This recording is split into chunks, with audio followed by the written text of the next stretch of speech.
és bem-vindo neste lugar. Santo Espírito, és bem-vindo neste lugar. Ó Deus onipotente, de glória e poder, Santo Espírito, és bem-vindo neste lugar. Jesus Cristo, és bem-vindo neste lugar. Jesus Cristo, és bem-vindo neste lugar.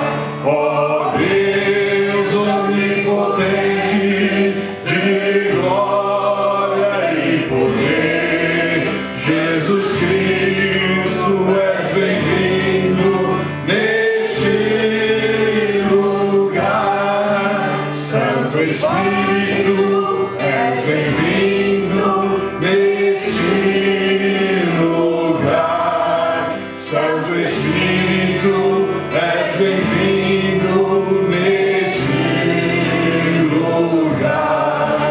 Ó Deus onipotente, de glória e poder, Santo Espírito, és bem-vindo neste lugar. Vamos ter uma palavra de oração? Pastor Jairo Silva pode nos conduzir nessa oração? Pai querido, nós te louvamos, te agradecemos por essa manhã maravilhosa, pela oportunidade de reunirmos aqui em amor, em verdade, para aprendermos a Tua Palavra. Que o Senhor venha abrir a nossa mente, o nosso entendimento, que a Tua Palavra possa entrar na nossa alma, no nosso espírito, edificando, ó Deus amado, a nossa fé nesta manhã. Que tudo que for feito aqui seja, Deus, para engrandecer o Teu nome e a palavra do Senhor, que é luz para todos nós, em nome de Jesus. Amém. Amém. Vamos cantar também o cântico de número 6. O Teu nome exaltarei.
queridos irmãos, é uma graça e um privilégio renovado de ter a possibilidade de abrir a Palavra de Deus, as Santas Escrituras, juntos, para que possamos ver mais e saber mais sobre a pessoa do Senhor Jesus Cristo, nosso Salvador e nosso Senhor. O tema que temos esta manhã é o tema da autoridade do Senhor Jesus na minha própria vida, na vida individual dos redimidos. E que é bom começar a introdução com uma leitura na segunda aos Coríntios, segunda carta aos Coríntios, capítulo 5.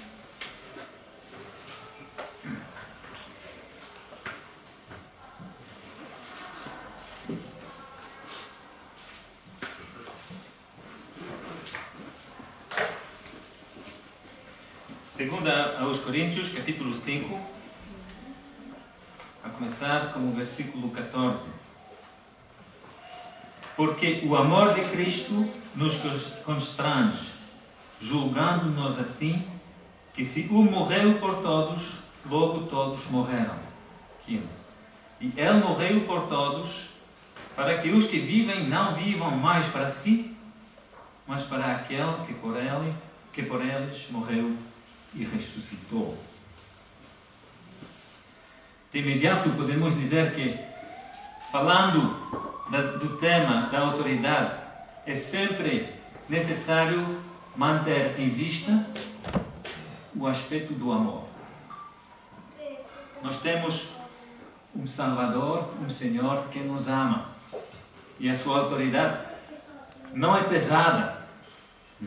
Uma autoridade é facilmente aceitável por causa do amor que existe entre duas pessoas. Então, vamos lembrar-nos sempre do aspecto do amor que está ligado à autoridade, à submissão. A submissão não é pesada quando eu tiver amor para com o Senhor.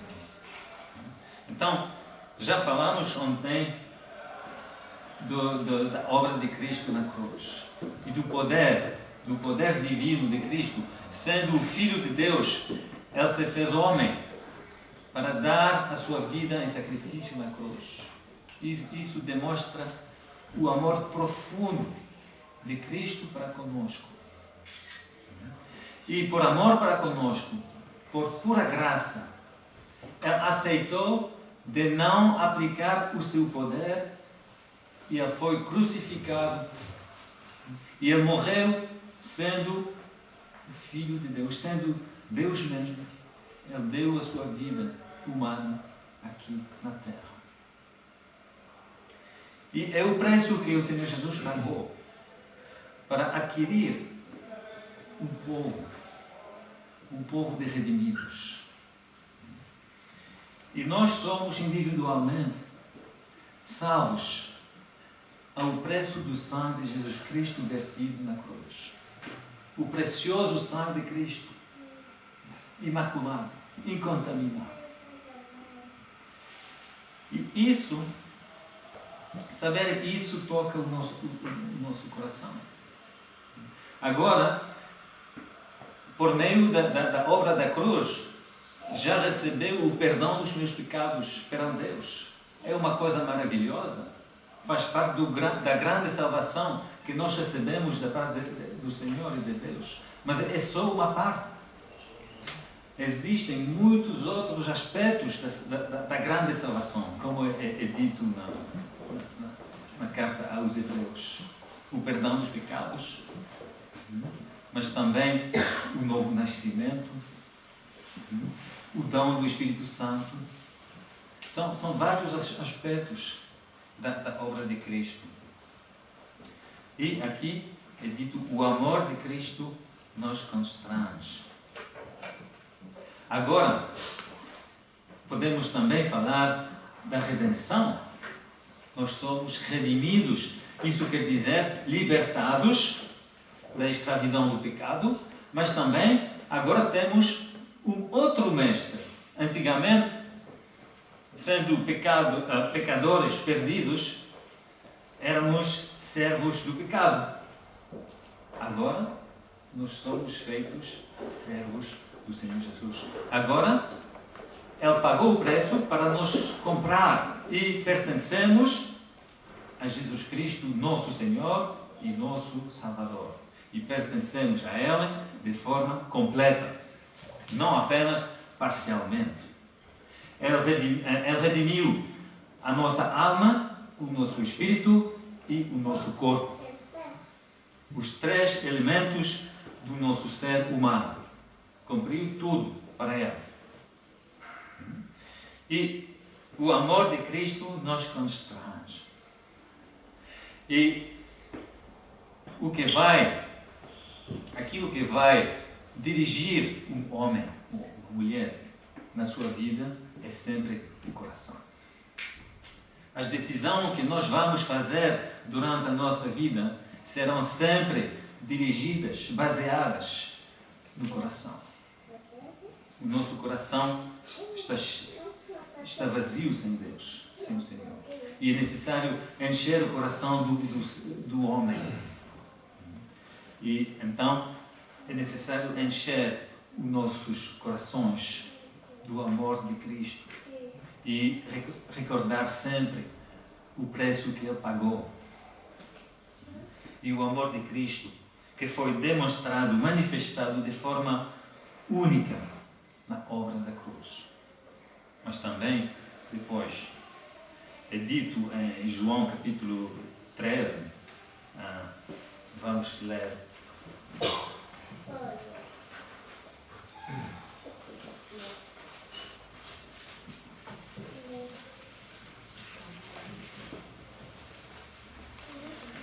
João capítulo 13, versículo 1, no final do versículo 1, no meio, Jesus, que já era, sabendo Jesus que já era chegada a sua hora de passar deste mundo para o Pai, como havia amado os seus que estavam no mundo, amou-os até o fim. E o amor de Cristo que o levou a dar a sua vida em sacrifício nos sofrimentos intensos da cruz, nunca mudou e nunca mudará. Cristo ama-nos hoje em dia da mesma forma que Ele nos amou na altura da cruz. Apesar das nossas dificuldades, apesar das nossas enfermidades, dos nossos pecados, o amor de Cristo nunca muda até o fim. Ele é aquele que é chamado na Bíblia o mesmo. É um dos seus caráteres, é um dos seus nomes. Ele é o mesmo. Ontem, hoje e eternamente. Agora, isso quer dizer que nós pertencemos por completo àquele que nos ama e que deu a sua vida em sacrifício para nos resgatar. Isso tem um impacto evidente, óbvio, na vida prática. Não posso dizer, eu quero a salvação, eu quero ir para o paraíso, mas agora quero fazer o que eu quiser. Não faz sentido. Uma pessoa nascida de novo tem um novo homem dentro dela, a nova natureza, e tem também o Espírito Santo. E nunca vai dizer palavras semelhantes. Não faz sentido. É oposto à nova vida que nós recebemos. E a vida que recebemos, o que é a vida na Bíblia? O que é a vida? Cristo é a vida.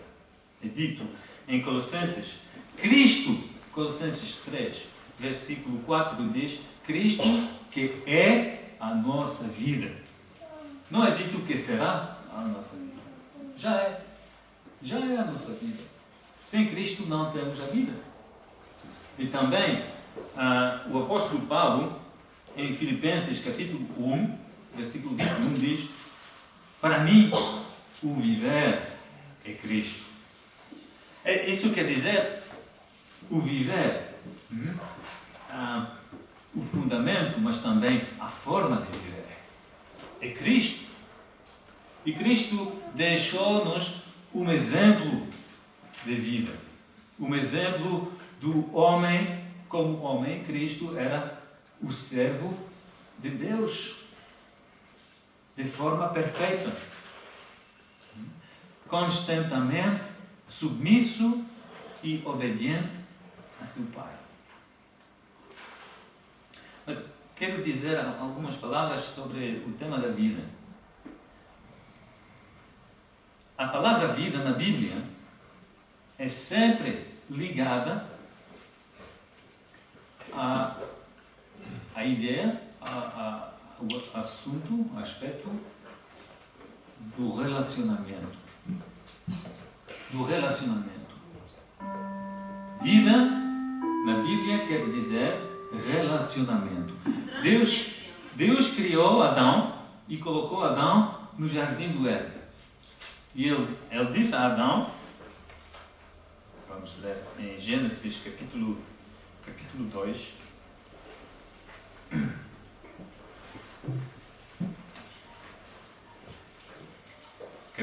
Gênesis capítulo 2, versículo 16. E ordenou o Senhor Deus ao homem, dizendo: de toda a árvore do jardim comerás livremente, mas da árvore do conhecimento do bem e do mal, dela não comerás. Porque no dia em que dela comeres, certamente morrerás. Certamente quer dizer sem dúvida, de forma certa. Não é talvez, certamente. Sabemos que muito rápido Adão pecou, desobedeceu. Ele pecou. Ele comeu do fruto da árvore do conhecimento. Será que Adão morreu naquele dia? Será que ele morreu? Sim, ele morreu. Ele morreu. E temos a prova disso em Efésios capítulo 2. Sendo mortos nos nossos pecados, vivemos sem Deus. Isso quer dizer que a vida é o relacionamento com Deus. Pelo pecado no jardim do Éden, Adão quebrou o relacionamento. E sem relacionamento com Deus não há vida. Talvez os homens tenham uma vida biológica, mas sem Deus não é vida. Deus não chama isso vida na Bíblia. Vida é o relacionamento com Deus. E quando é dito que nós temos a vida eterna, isso quer dizer que temos um relacionamento eterno com Deus. Por meio de Cristo, através de Cristo, que é a nossa vida. Aquele que é o mediador entre Deus e os homens. Os descrentes não têm a vida. Eles têm uma existência. Uma existência sem fim. Mas não têm a vida eterna. Vão passar a eternidade nos tormentos, no fogo que não se apaga. Mas não têm a vida eterna. A vida eterna é dada aos crentes, aos redimidos do Senhor. Um relacionamento eterno. E este relacionamento é um relacionamento de amor, mas também de graça, mas também é um relacionamento de autoridade. Então, o Senhor Jesus é chamado no Novo Testamento com como a cabeça. A cabeça, mas também o Senhor. Isso são palavras, aspectos que destacam o seu caráter de autoridade. Cristo é a cabeça do corpo, é o Senhor do crente, dos redimidos. A cabeça tem o contexto da palavra cabeça, talvez vamos ver isso mais tarde nas reuniões. A cabeça tem um aspecto, um alcance mais coletivo. É a cabeça do corpo. E o facto que o Senhor é mais individual. Ele é o Senhor de cada um de nós.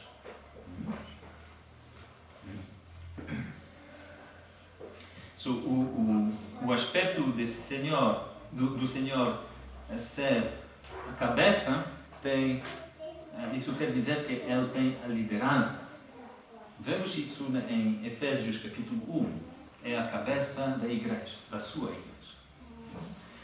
Tem um aspecto de liderança, também de nutrição.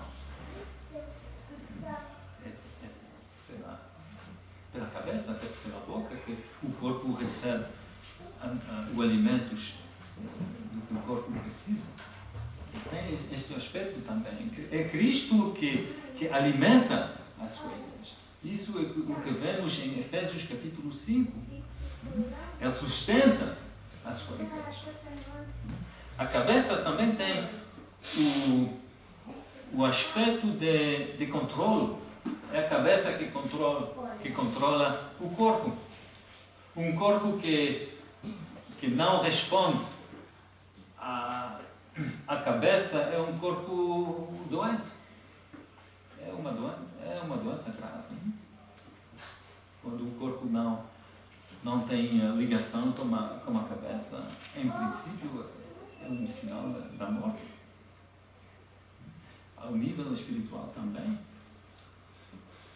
Mas vamos falar mais agora do aspecto do Senhor, um aspecto mais individual de cada um de nós, da nossa responsabilidade de redimidos, de obedecer ao Senhor Jesus individualmente.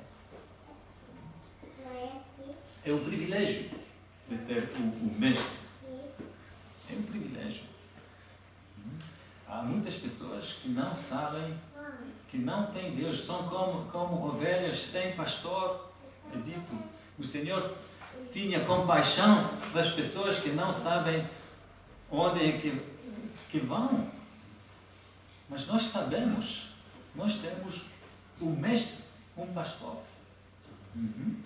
Ele é o Senhor. Isso quer dizer que Ele tem a supremacia na minha vida. Ele tem a autoridade. Ele tem também... vamos ver em João capítulo 13, mesmo capítulo. João capítulo 13, versículo 13. Ele diz, são as palavras do Senhor mesmo. Vós me chamais Mestre e Senhor. E dizeis bem, porque eu o sou. E não queremos outros mestres nas nossas vidas. Não queremos outros senhores. E não é possível. O Evangelho diz que não é possível servir a dois mestres. Temos um mestre incomparável. E ele é o único mestre que sempre quer aplicar a sua autoridade na minha vida por meu bem, pelo meu bem e pela sua glória. São coisas que vão conjuntamente.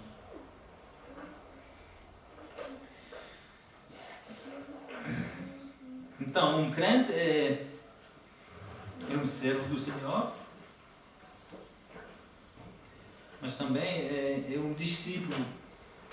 O que é um discípulo? Um discípulo é uma pessoa que segue o mestre, que aprende do mestre, o caminho temos os exemplos dos discípulos na Bíblia, mas hoje em dia nós também somos discípulos do Senhor Jesus. Aprendemos dele como viver nas suas pisadas, seguindo o Senhor Jesus.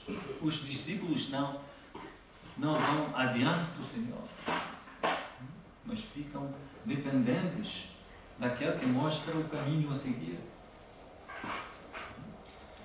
A dependência de um discípulo é muito importante. E um discípulo não contesta contra o mestre, ou as direções do mestre. Não sabe melhor do que o mestre. Eu não sei melhor do que o Senhor. Ele é Deus. Ele sabe tudo. A sua sabedoria não tem limites. Eu tenho grandes limites. Não posso também impor a minha própria vontade em vez da vontade do Senhor no meu relacionamento com Deus. São coisas que são inaceitáveis entre homens. Imaginam um homem que tem um patrão, um trabalho, é empregado e contesta com o patrão. Diz, não vou fazer isso, não gosto disso, prefiro fazer outra coisa. É inaceitável. Por que faríamos isso com o Senhor Jesus? Com Deus? É uma ofensa profunda. Então, o crente é servo e discípulo e tem que ajustar as suas prioridades na vida. Vamos falar disso em Lucas, capítulo 14.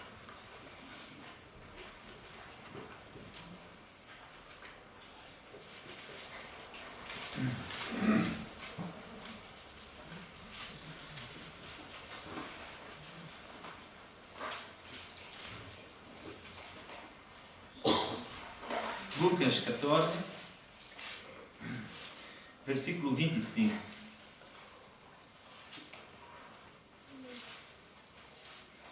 Ora, ia com ele, com Jesus Cristo, uma grande multidão. E voltando-se, disse-lhe: se alguém vier a mim e não aborrecer a seu pai e mãe, e mulher, e filhos, e irmãos, e irmãs, e ainda também a sua própria vida, não pode ser meu discípulo. São palavras fortes e profundas da parte do Senhor. Se alguém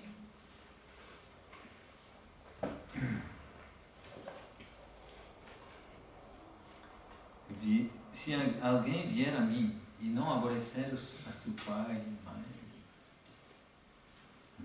aborrecer?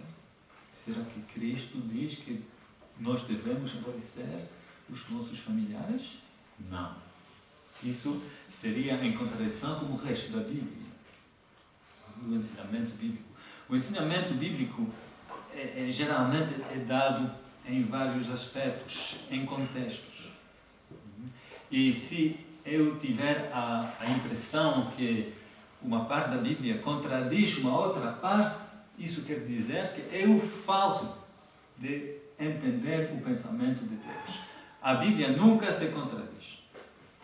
Mas temos, em várias partes da Bíblia, vários aspectos de uma mesma coisa.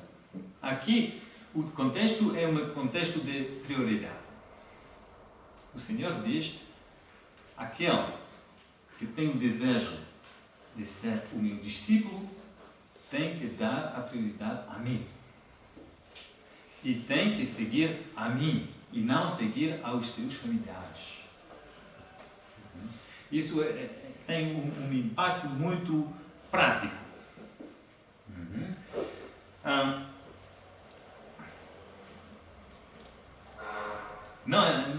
O Senhor não quer dizer que devemos ter sentimentos negativos para com os familiares. mas que devemos dar a prioridade a ela. Ela é acima de todos, inclusive os familiares. Vamos ver um exemplo em Marcos capítulo 1. Um exemplo bíblico. São os melhores exemplos. Em Marcos capítulo 1, vemos como Jesus Cristo chamou os primeiros discípulos para o seguirem. E ele disse,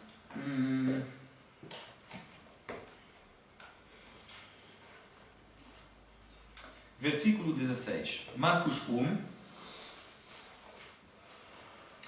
e andando junto do mar da Galileia, o Senhor viu Simão e André, seu irmão, que lançavam a rede ao mar, pois eram pescadores. E Jesus lhes disse, vinde após mim, e eu farei que sejais pescadores de homens. E deixando logo as suas redes, o seguiram. E passando dali um pouco mais adiante, viu Tiago, filho de Zebedeu, e João, seu irmão, que estavam no barco consertando as redes. E logo os chamou. E eles, deixando o seu pai Zebedeu no barco como os empregados, foram após ele.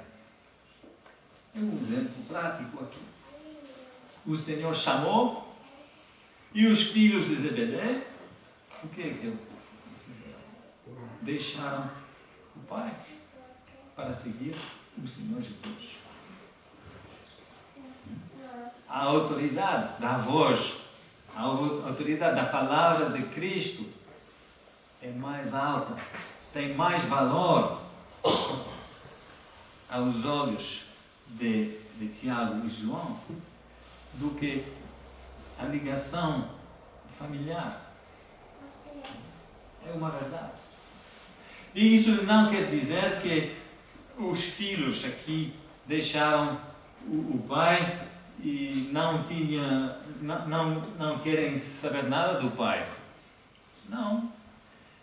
Ao longo dos evangelhos, a palavra de Deus continua a chamar Tiago e João os filhos de Zebedeu. Não há nenhum problema entre os filhos e o pai. E Deus sempre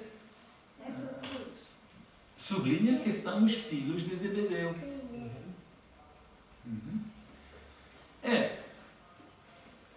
Aqui, Tiago e João podem dizer ao Senhor, mas temos muito trabalho aqui.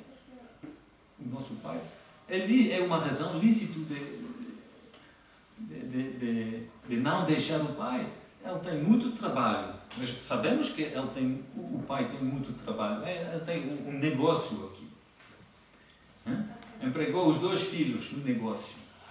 E há tanto trabalho que também ele emprega outras pessoas, mais pessoas. Os 2 filhos não são suficientes. E, de forma humana, podemos dizer, mas não posso deixar o meu pai, ele tem tanto trabalho. É uma razão lícita, mas a voz do Senhor tem mais prioridade, autoridade. Ele diz, farei convosco pescadores de homens. O Senhor tem um outro propósito para os 2 filhos. É muito importante nas nossas vidas. Ao redor de nós temos muitas pessoas que vão falar conscientemente ou não para nos influenciar. Mas a voz do Senhor, a palavra de Deus, sempre tem mais valor ao coração do redimido. É o que é dito em João capítulo 10.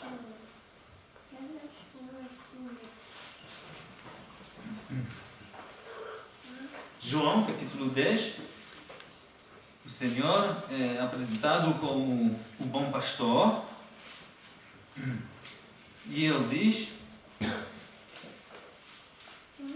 versículo 4, e quando tira para fora as suas ovelhas, vai adiante delas, e as ovelhas o seguem, porque conhecem a sua voz. Será que nós também conhecemos a voz do Senhor através das Escrituras? Será que encontramos a sua autoridade através das Escrituras? Não para simplesmente saber a vontade de Deus, mas para fazer, para colocar em prática a vontade do Senhor. Aqui no versículo 5, mas de modo nenhum seguirão o estranho. Antes fugirão dele, porque não conhecem a voz dos estranhos. Será que conhecemos? Será que temos a capacidade de fazer a diferença entre a voz de uma doutrina estranha ou a sã doutrina? É importante saber a doutrina, o ensinamento bíblico, para discernir a vontade e a autoridade do Senhor Jesus. Sem conhecimento, como é que posso obedecer a Deus? E nós temos aqui, em Portugal, nos Açores, nós temos a liberdade e temos o privilégio de ler a Bíblia livremente. Não é assim por toda a parte do mundo. Nós temos um acesso livre e direto à palavra de Deus na nossa própria língua. A ignorância, neste caso, é culpada. Então, na vida, no mundo, vamos ouvir muitas vozes. É necessário discernir qual é a voz do Senhor. Não é a voz de um irmão, não é a voz de um pai, não é a voz de uma filha, um filho que devemos seguir. É a voz do Senhor Jesus. Por exemplo, quem morreu por mim? Ou por ti? Quem morreu por ti? O meu pai? Não. Quem morreu pelo meu pai? O Senhor Jesus morreu por todos. Então, Ele morreu por mim, por ti, por meu pai. Nós todos temos o mesmo Mestre, o mesmo Senhor. E o Senhor Jesus é o meu Senhor e Ele é o Senhor do meu Pai. E se o meu Pai não aceitar a salvação ou a autoridade do Senhor como crente, eu devo me submeter a Deus primeiramente. Não posso me submeter à autoridade de um homem, seja o meu pai, em vez da autoridade de Deus do Senhor. É dito em Atos, é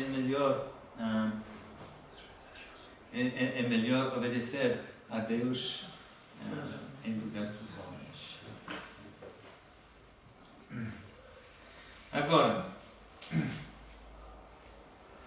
por que obedecemos ao Senhor Jesus? Já falamos disso na introdução, mas vamos ler a confirmação nas Escrituras. João capítulo 14. Por que tenho o desejo de obedecer à autoridade do Senhor Jesus? João 14, versículo 23. Jesus respondeu e disse: se alguém me ama, guardará a minha palavra, e meu Pai o amará, e viremos para ele e faremos nele morada. Se alguém me ama, guardará a minha palavra. Eu posso dizer: eu amo o Senhor, mas é necessário ver fruto na minha vida. Não posso simplesmente falar e dizer que tenho amor para ela, mas não faço nada. É o ensinamento da epístola de Tiago. Se dizer que tens a fé, é necessário ver os frutos.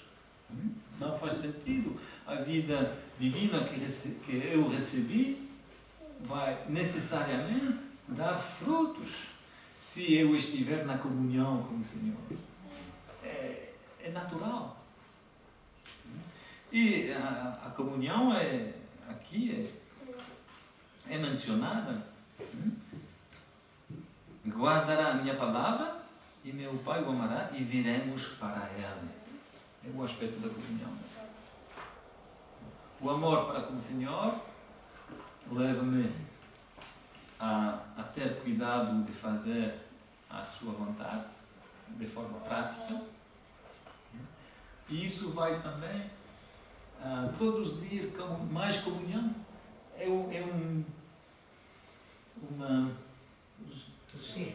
Um círculo virtuoso.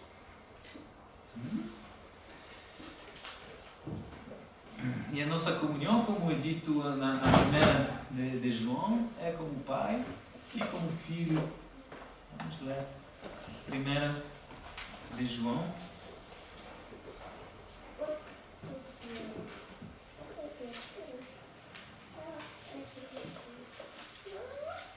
Aqui é dito no início da carta.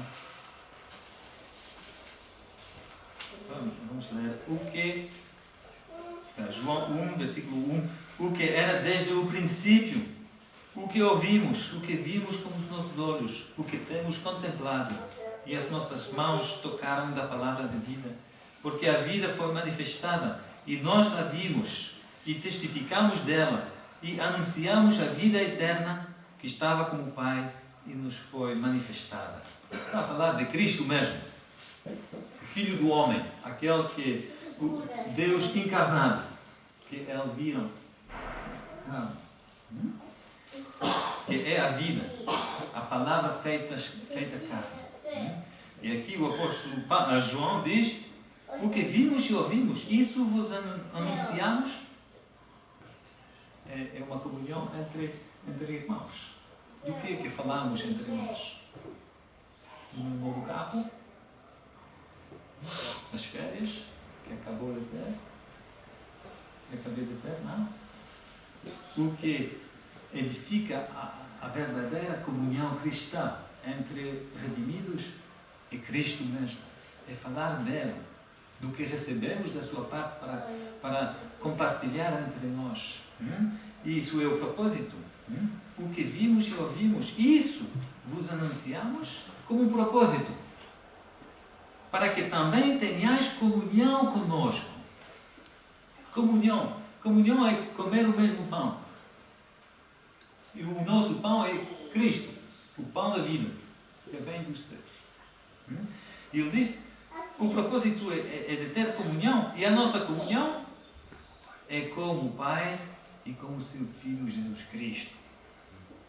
E se continuarmos, mas não temos tempo agora, mas se continuarmos a ler a leitura do capítulo, vamos ver que não existe nenhuma comunhão com o Pai e com o Filho fora da luz. Isso quer dizer fora do ensinamento bíblico, da verdade. A palavra de Deus é a verdade. Então, isso quer dizer, nós temos o desejo de nos submeter, de obedecer, de viver na comunhão de Deus, por amor para com Ele. E aquele que tem um tal amor para com o Senhor Jesus, também guarda e aplica os seus mandamentos. Vamos ler agora em Lucas outros exemplos. Em Lucas, há tantos exemplos na Bíblia. Lucas capítulo 9. Lucas 9. versículos, a partir do versículo 57. 57 até o final do capítulo. E aconteceu que, indo elas pelo caminho, lhe disse Senhor, seguir-te-ei para onde quer que fores. E disse Jesus, as raposas têm coves, e as aves dos seus ninhos, mas o Filho do Homem não tem onde reclinar a cabeça. 59. E disse a outro, segue-me. Mas ele respondeu, Senhor, deixa que primeiro eu vá enterrar meu pai. Mas Jesus lhe observou, deixa aos mortos o enterrar os seus mortos. Porém, tu vai e anuncia o reino de Deus. 61. Diz também outro, Senhor, eu te seguirei, mas deixa-me despedir primeiro dos que estão em minha casa. E Deus lhe disse, ninguém que lança a mão do arado e olha para trás é apto para o reino de Deus. São poucas palavras com uma intensidade profunda. 3 exemplos de pessoas na presença do Senhor que têm um encontro com o Senhor Jesus em pessoa. E o primeiro diz, começa bem, fala bem, Senhor. É verdade, é Senhor. Mas será que as suas palavras têm uma realidade? Senhor, seguir-te para onde quer que fores. Parece um bom desejo, não é? Dizer ao Senhor, Senhor, eu vou seguir-te sempre. Agora conhecemos um outro exemplo de um discípulo, Pedro, que pensava nesta forma também e que pensou que tinha força em si mesmo. É perigoso pensar que nós temos uma força de caráter que convém à vida cristã. O Senhor disse a Pedro também disse isso, mesmo se todos os outros deixarem ou fugirem, eu vou ficar fiel. E o Senhor respondeu, tu vais me recusar 3 vezes. Brevemente. Ele tem que aprender, e nós todos devemos aprender que nós não temos nenhuma força em nós mesmos. É dito em João capítulo 15, sem o Senhor não podemos fazer nada. A força de caráter não vai ajudar na vida cristã, neste sentido. É pela graça. É pela graça que seguimos o Senhor Jesus.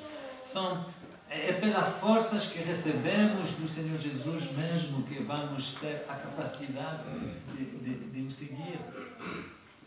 Vem dos alimentos espirituais que recebemos diariamente, na comunhão com Ele, em oração, na leitura da Bíblia, meditando as palavras do Senhor.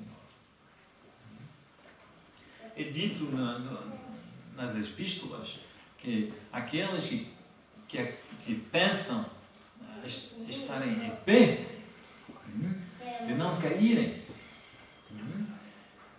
é um perigo de pensar que temos forças. Não.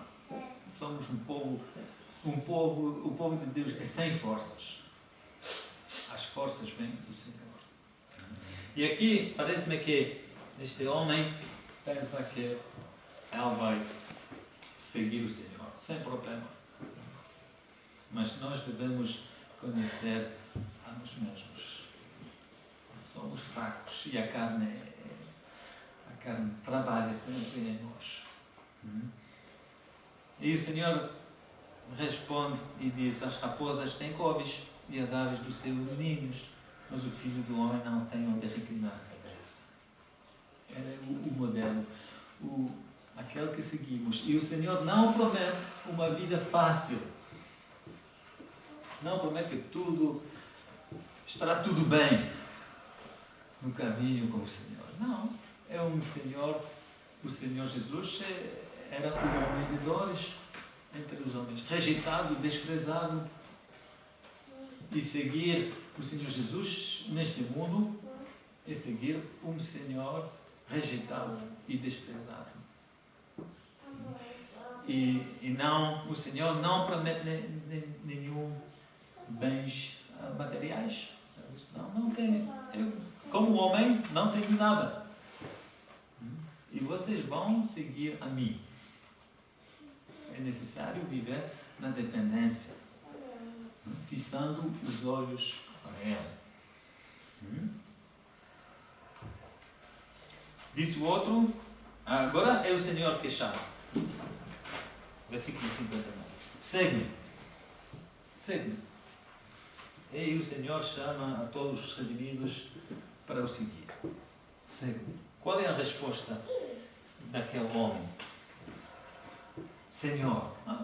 São boas palavras. Começa bem. Senhor.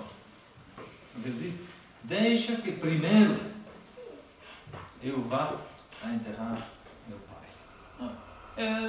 É uma razão lícita, não é? Como já foi mencionado. Mas, de novo, é uma questão de prioridade. O Senhor chama hoje e diz: todos nós aqui, segue. Será que vamos procurar desculpas? Vamos ter desculpas lícitas, sempre. Tenho que acabar os meus estudos, tenho que primeiro ganhar mais dinheiro, tenho que educar os meus filhos.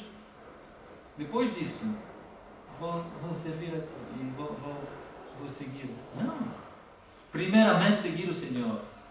E na dependência do Senhor, é só na dependência do Senhor, dando a preeminência ao Senhor nas nossas vidas, que seremos capazes de fazer as outras coisas. Não posso educar os meus filhos de forma que convém perante Deus, se eu dar a prioridade aos filhos e não ao Senhor. É impossível. Não posso ter uma vida de casal equilibrada se eu dar a prioridade à minha esposa e não ao Senhor. Mas juntamente, o casal, como a minha esposa, nós vamos conjuntamente dar a prioridade ao Senhor. Também a vida profissional. É necessário ganhar dinheiro para a subsistência. É necessário. Deus sabe. O Senhor sabe isso. Mas também na minha vida profissional é necessário dar a prioridade ao Senhor Jesus. Então vou dar um testemunho mesmo no sítio do trabalho, agradável ao Senhor. E aqui o Senhor respondeu: deixa os mortos enterrar os seus mortos. Podemos aplicar isso, por exemplo, eu tenho um trabalho a fazer, mas o Senhor diz: mas os outros, os descrentes podem fazer este trabalho.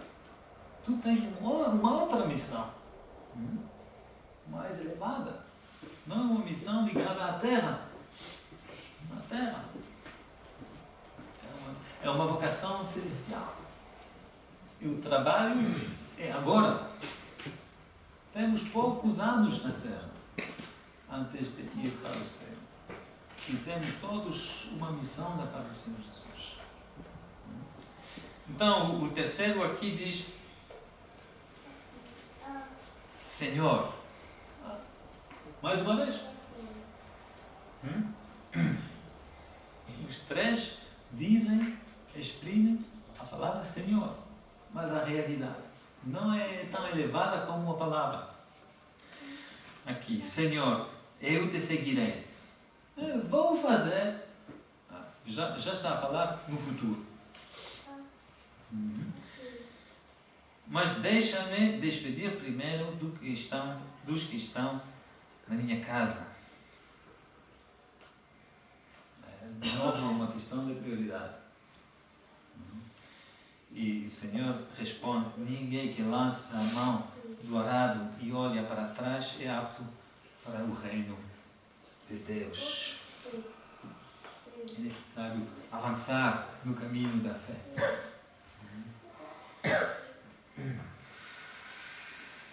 Então, há pessoas que podem dizer: estas palavras do Senhor são severas, são duras. E há pessoas que pensam assim em João capítulo 6. Em João capítulo 6, o Senhor ensina muitas coisas. A multidão, e nesta altura havia muitos discípulos seguindo o Senhor Jesus. E a fala da sua carne, do seu sangue. Isso quer dizer, não vamos entrar em detalhes agora, mas isso quer dizer, o Senhor diz que é necessário comer a sua carne e beber o seu sangue. Não é literal. Isso quer dizer que é necessário alimentar-se de Cristo, do pão da vida, da sua vida, da sua forma de vida e do seu ser, da sua substância. É necessário alimentar de forma espiritual. Isso quer dizer ler a Bíblia, meditar nela, contemplar a glória de Cristo, as suas perfeições morais, para que isso, também pelo Espírito Santo que temos, transforma a nossa vida em conformidade com ela. Isso é dito na segunda aos Coríntios, capítulo 3, no final do capítulo. Transformados de glória em glória, na conformidade de Cristo. Mas aqui no capítulo 6, há pessoas que não percebem que o Senhor está a falar de forma espiritual. E dizem, no versículo 60, João 6, 60, muitos, pois, dos seus discípulos, ouvindo isto, disseram: duro é este discurso, quem o pode ouvir? Talvez também posso pensar que aparecer o meu pai é duro, é um discurso duro, mas não é. É a palavra de Deus, do Senhor que nos ama. E o que aconteceu? Versículo 66. Desde então, muitos dos seus discípulos tornaram para trás e já não andavam com ele. Não quero ouvir tais palavras, são duras, são humanas, são divinas. Agora, 67. Isso é dirigido a cada um de nós, a todos aqui. Então disse Jesus aos 12: quereis vós também retirar-vos?